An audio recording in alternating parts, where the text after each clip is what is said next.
28 years later, The Bone Temple is everything the first 28 years later should have been. Had me wondering if we even needed the first part. Hey, I'm Mike. I studied film, I work in TV, and if you love movies as much as I do, hit that subscribe button and get notified when new content's posted. We aren't talking spoilers today, so if you haven't seen 28 years later, The Bone Temple, no worries. I'm not going to ruin it for you. The Bone Temple is the fourth film in the 28 Days, Weeks, Years Later series of films, and the first one to pick up directly after its predecessor. The original 28 Days Later was a fresh new take on zombie films. It was written by Alex Garland, who went on to write and direct Ex Machina and Civil War, and directed by Danny Boyle of Trainspotting, The Beach, and Slumdog Millionaire fame. Garland and Boyle reunited last year for 28 Years Later. And if I'm being honest, I wasn't a huge fan of that film. You can go back and watch my review on that if you're into it. It wasn't bad, it just wasn't what we've come to expect from a zombie film that redefined a genre and from a pair of filmmakers known for pushing the envelope creatively, politically, and otherwise. Anyway, The Bone Temple was shot immediately after 28 Years Later, and Danny Boyle stepped out of the director's chair again, making way for Nia DaCosta. However, Garland stayed on writing the script, and it seems as if Boyle stayed on as producer, so they weren't very far.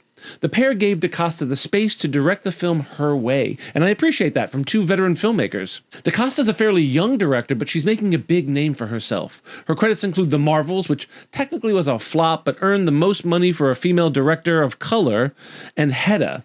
She also directed a few episodes of Top Boy, which I was into for a hot minute. Think of it like The Wire, but in the UK.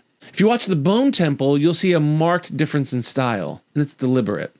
DaCosta is more interested in actors and performances rather than flashy camera moves and bullet time, both of which are hallmarks of Danny Boyle films. DaCosta also opted to shoot her film on a traditional cinema camera rather than the iPhone, as Boyle famously did for 28 Years Later. And thank God for that. As I said in my other video, shooting on the iPhone when you have a budget like they did is just a gimmicky talking point. They may have shot on an iPhone, but they had a $100,000 lens attached to it. They could have shot the film on a Potato from 2002, and with that lens, it would have looked amazing. But I digress. DaCosta brings a kind of humanity to The Bone Temple, which is strange. In a world where humanity checked out long ago and people are forced to do grotesque and inhumane things to stay alive, DaCosta manages to find the human moments and reminds us, and the characters, that it is that humanity that binds us together. The story is about Ralph Fiennes' character and his attempt to cure the so-called leader of the infected, Samson. The message is, humanity might be absent, but it's not gone. And Nia DaCosta is exactly the right director for a story like that. The newest character is Jimmy. We meet him at the very end of 28 Years Later, and he leads a gang of, well, Jimmys.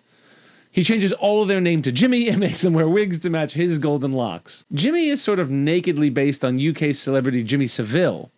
He was a larger-than-life media personality who hosted Top of the Pops and Jim Will Fix It, but who was accused of being a sexual predator. As if the look wasn't enough, Savile was known for the phrase, "How's about that then?" To which the Bone Temple's Jimmy changed to, "How's that?" Or "How's that?" I can't even say it. A phrase his followers are meant to repeat as an amen. Jimmy is played by Jack O'Connell, who you might recognize from Sinners as the Irish vampire. Watching The Bone Temple got me thinking, did we even need the first part? Sure, it was great to see Danny Boyle and Alex Garland working together again, but The Bone Temple was the movie I wanted to see last year. The Bone Temple delivers on everything the franchise has become known for, elevating an existing horror movie trope to new levels, delivering a hopeful message about humanity veiled in a terrible, inhumane world.